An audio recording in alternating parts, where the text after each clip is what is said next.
Kumar sir, respected Hemaji, and my dear colleagues. Now, we want to make a presentation on feasibility report preparation in Singareni Collieries. And the team consists of totally 5 members. Myself, Dr. D.N. Sharma, Superintendent Geologist. Myself, I am M. Raghavulu, Deputy General Manager, Project Planning, Corporate Area. Kabir Ahmad, DGM, Main Staff, Kottagudem. K.V. Nageswarrao, Civil Engineering Department, Kottagudem Company. Venugopal Rao, Industrial Engineering Department, Mangalore. Thank you. కనబట్లేదు.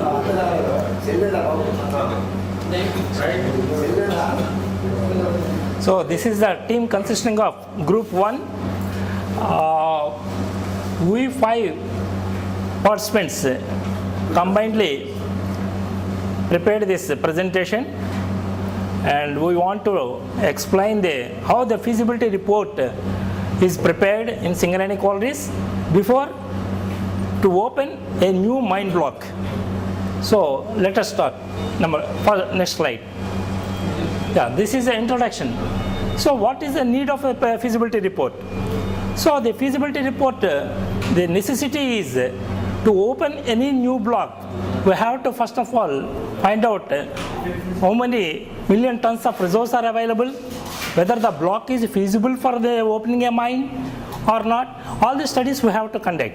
So that study will be taking up during the process of feasibility report preparation by the project planning department.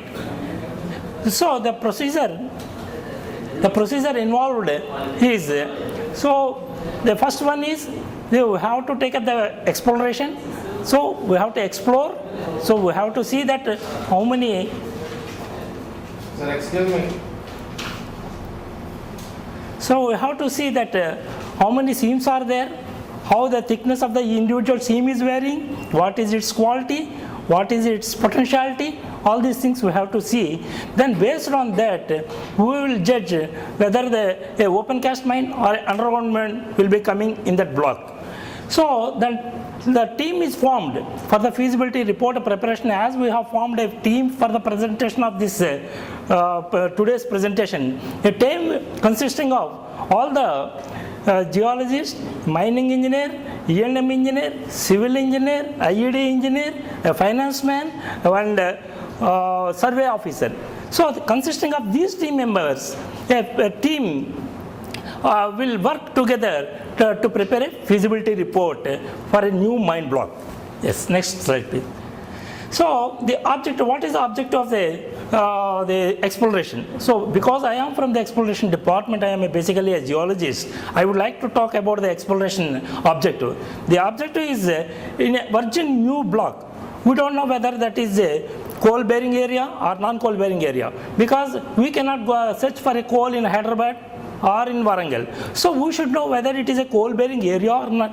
So for that we may take up the mapping, then followed by the drilling. So that is how we check whether it is a coal bearing area or not. Once it is confined that it is a coal bearing area, then we will go on putting the boreholes at a density of 11 boreholes per square kilometers. That is, a borehole spacing is 200 meters apart. So that type of borehole density gives a proved category resource.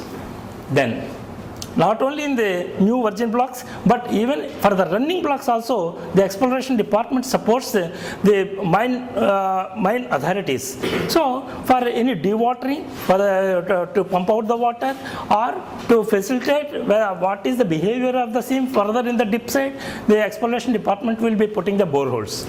Then next slide please. So this is the Godavari, the geological map of the Godavari Valley coalfield. So spread over in the 4 districts of Khammam, Warangal, Karimnagar and Adilabad districts.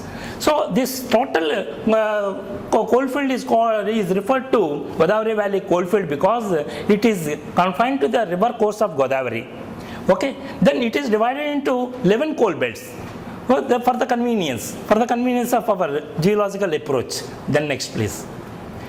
So this is the exploration. The exploration is a multidisciplinary approach. We have, as we are preparing a feasibility report comprising of different disciplines like geology, mining, E&M, civil, IED. So also even in the exploration department, we have a multidisciplinary approach like the geology is the main subject, then supported by drilling, hydrogeology, geoengineering, geophysics, geoinformatics.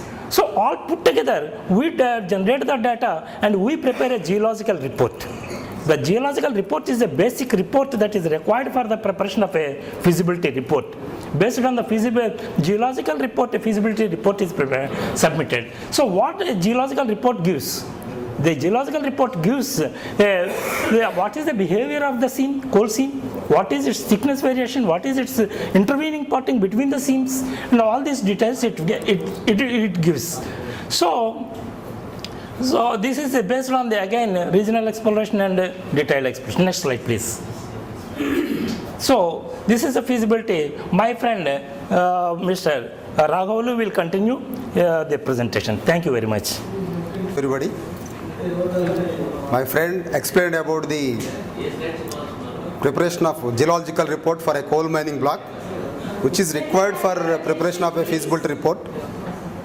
So after receiving the geological report, normally it takes about 6 months to 1 year or 2 years based on the size of the project and the geotechnical parameters involved in that block. Normally it will take for small size projects 3 months to 6 months we are preparing, and for big projects involving more than 100 crores capital and which requires approval from Government of India, it may take 1 year to 2 years. Next slide. In geological report, as our friend told, the team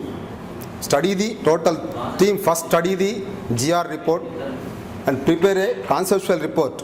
In the GR, normally we will go into the details of block details, block area, what are the surface features, what are the other natural features, nalas, hills, etc. Then the area, borehole density. Borehole density means number of boreholes drilled per square kilometer area. And next, GR reserves. How many geological reserves are available in that block area?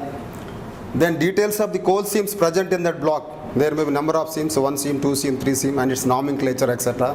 Our colleague already told about the details of the coal seams, partings, thickness, etc. and its grade.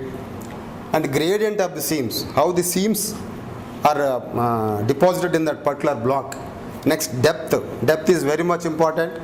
Based on the depth, we will decide the technology, whether to go for open cast or underground. If shallow depth deposits, we will go for open cast. For deeper deposits, underground mining is required.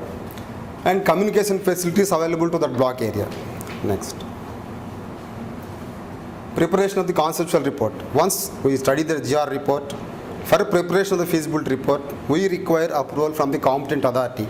In SCCL, the competent authority is Director Project and Planning. So to apprise him, we prepare a conceptual report consisting of about 10 to 15 pages, very brief report. It is execute summary, we will call it also, which contains all the details of the block, method of working, technology, rated production, financial evaluation, whether the block is viable for mining or not.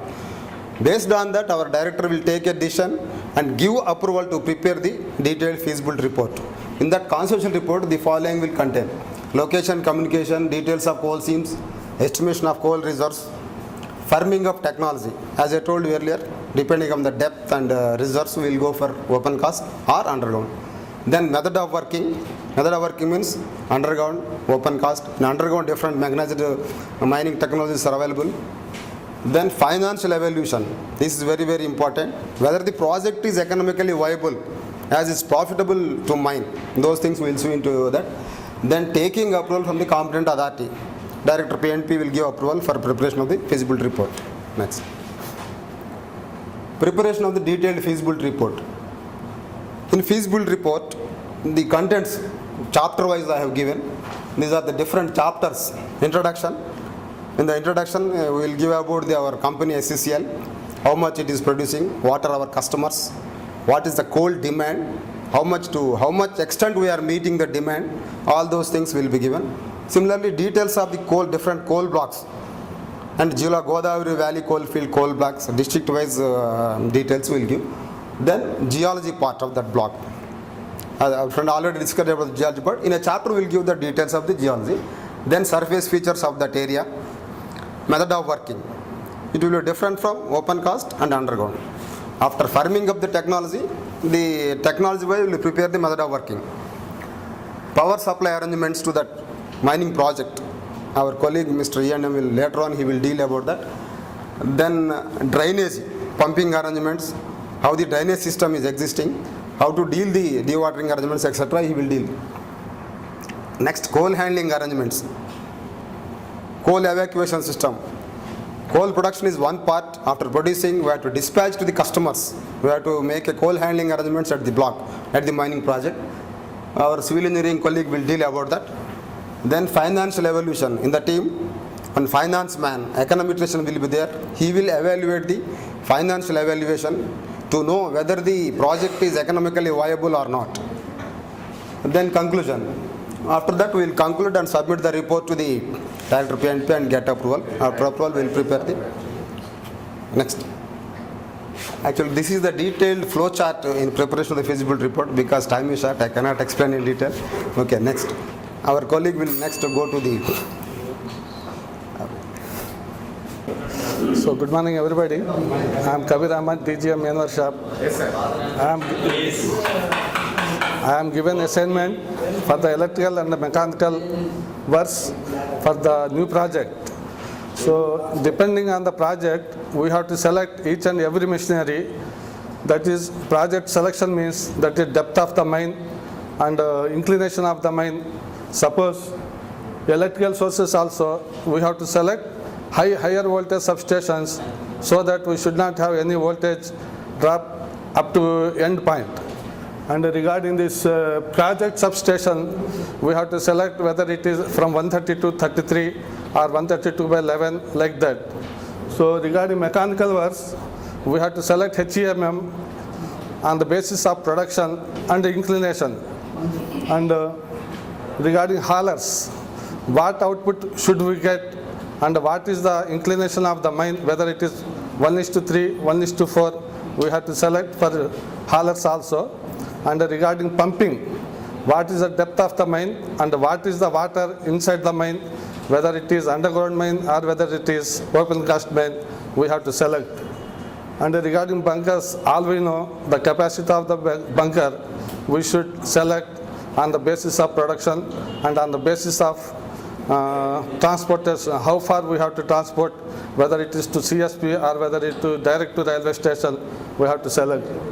And regarding ventilation fans, that is depending on the depth of the mine and the size of the mine. And other civil works, Mr. Nagasarao, my colleague, will explain. Good morning to all of you. Here, our friends have explained the feasibility report and extraction of the coal, and our mechanical engineer has told about the machinery required for all those things. First of all, in the coal production, the production has touched, but it has to be dispatched. Otherwise, it will be difficult to keep it there, and it may be caused fire accidents, and thereby the total production which was kept outside, it will be fired and become ashes. Thereby, we will not get any profit of it. For these things, we require infrastructure facilities. For if it is underground mine, we have to excavate the open excavation and give it to the mining persons for getting into the down. And service buildings are also important to support it. Office buildings we require, fan house we require, substation building, canteen building, rest hall, and similarly other structures like hauler shed, fan house, and all these things. And banquet shed, bunkers, all these things are required for transportation of the coal. And regarding water supply arrangements also, because the mines are far away and we cannot able to give the water supply from the townships. So thereby we will have construct a small filter bed and as per the requirement of the manpower, and we will give the water from there. Regarding coal dispatches, as you know, that once it has gone to the bunkers, either it has to be dispatched either through roads or through rail. If it is dispatched through roads, we require road facilities. If it is dispatches through rails, railway sidings are required. And depending on the what you call trucks used, either it is 20 tons trucks or 40 tons trucks, depending on the truck usage, the road designs will be made and accordingly the roads will be laid. Similarly, railway siding we will be giving, normally the railway people will do these sidings and we will operate it. And township, as feasibility report contains the township also, number of quarters they require, types of quarters they require. All those things we will construct as per the feasibility report and hand it over for the workers. With this, I simply sum up that the basic requirements are to be done by us. And thank you to all.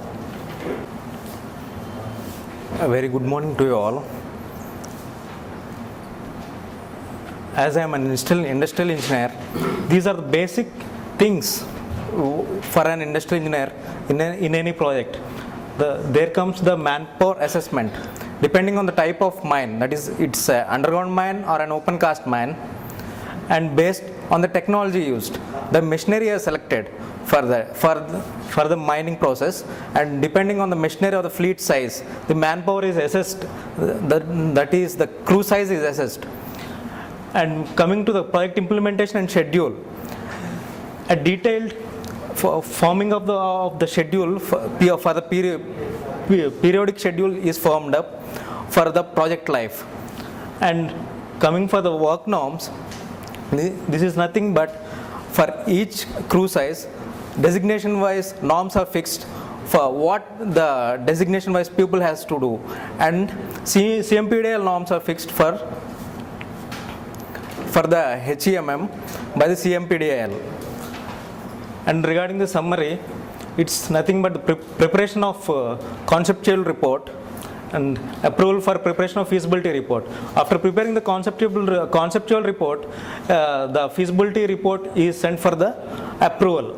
Then team is formed, preparation of the feasibility report and approval of the feasibility report. Thank you.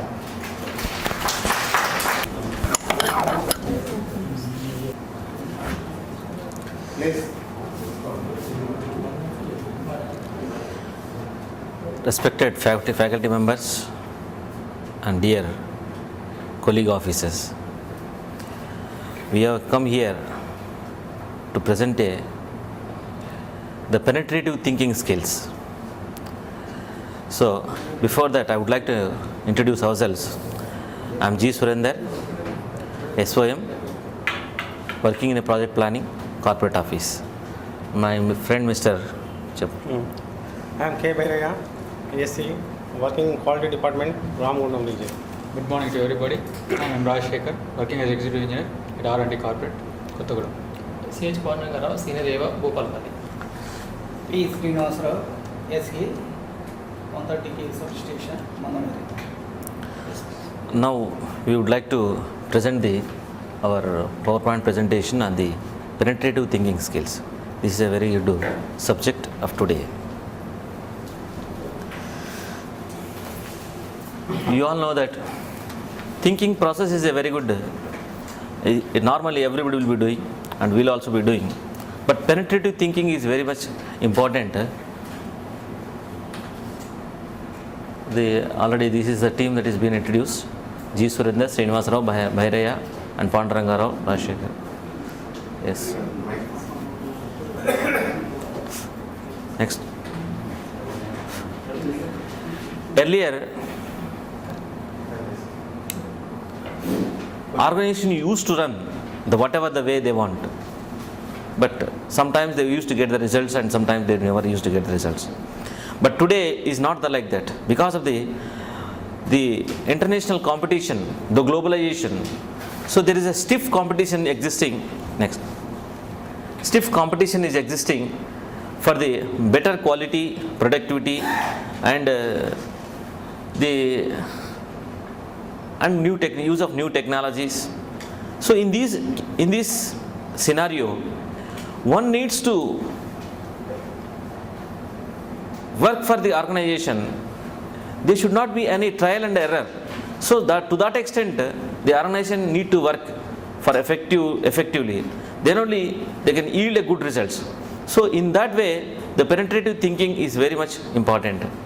And so each individual must play a role in making a good decisions, solving the problems once for all. But repeatedly need not think for same problem again and again.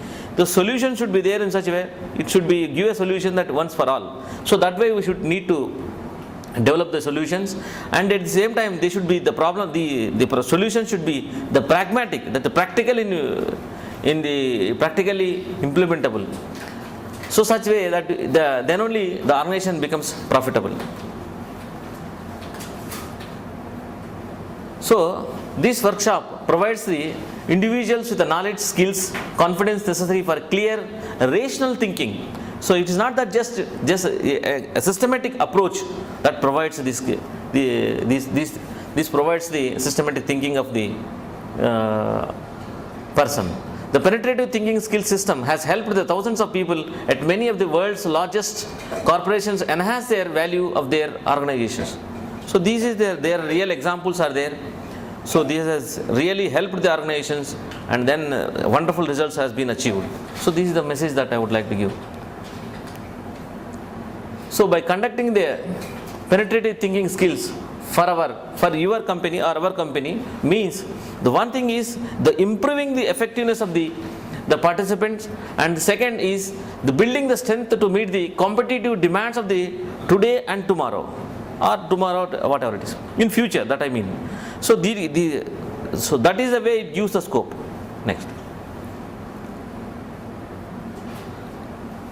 Too many people, the idea that they can learn to think better can be heard to believe. So everybody thinks that I am thinking is better, but it will not be always true.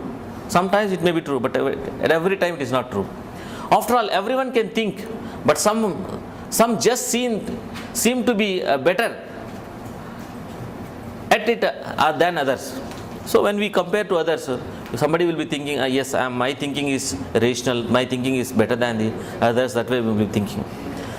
But it is not almost there. But what is actually, what is the way we should go, that we will think in fact, the clear, effective thinking is a skill, or more accurately, a group of skills which anyone can develop and improve. The key to achieve the quality thinking is to understand, apply the logical thought of process, and focus on practical goals and objectives. These are the things we need to keep in mind, and then only unless our objectives are not clear, we will not be able to think properly. Next.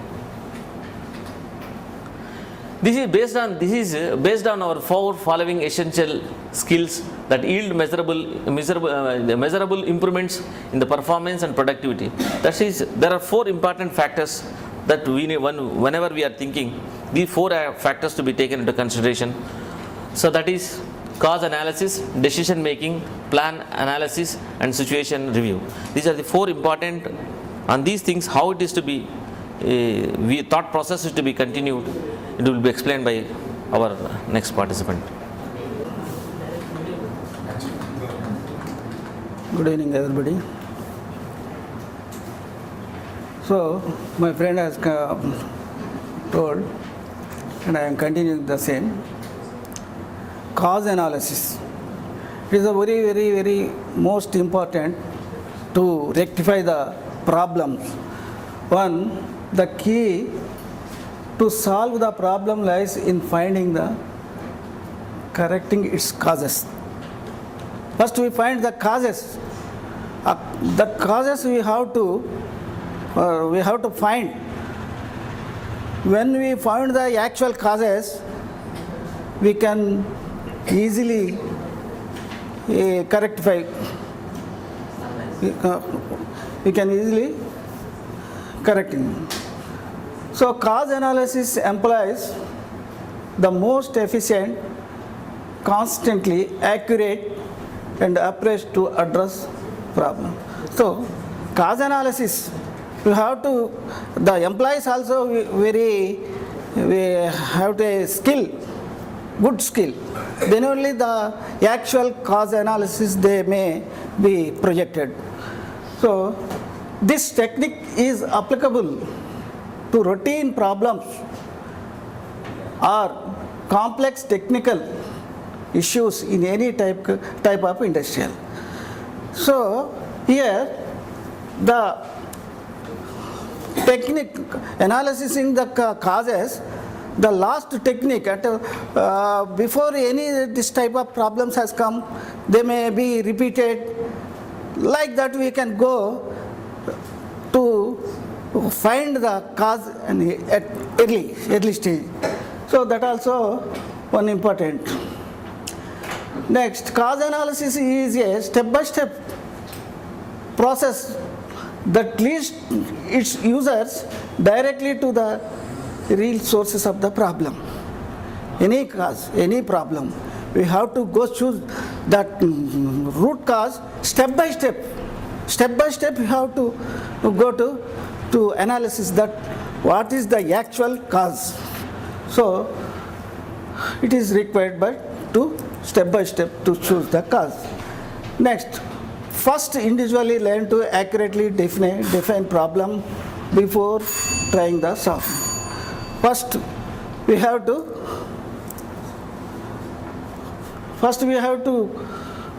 individual learn to accurately define the problem before trying the solve.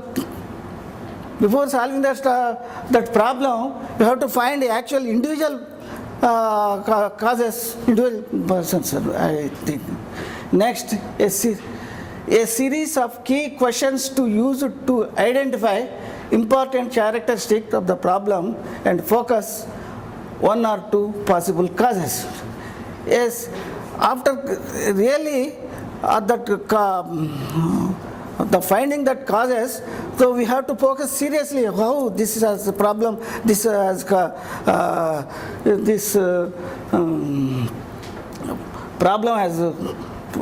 problem we have to focus. So some questions also we have to go seriously to finding that same problem. Next. So decision making is also very important. A decision is essential, a choice between. You can briefly tell instead of going through each para. I think that let that be there. Alternate. You explain in brief so that the time is. Okay, sir. So decision making is very essential choice. It most like to decide out of our result to outcome. So the technique, individual setting, objective of the decision is essential criteria guide to choice. Person learn to how to compare alternative, analyze the benefit of risks. The process eliminates much of the uncertainty that can confuse the decision makers, thus establishes them active decisions to achieve the result. So decision making is the most important. So alternative also, before going to analysis, planning to solve the problem, that which any alternative is there, we have to think. So thank you. Next our Cause analysis is a very important aspect. There are many causes for the problem. So we must go into the total causes, all the problems that are raised, and one by other we should go into the details. Then we should also apply a technique that we should also raise the questions whether the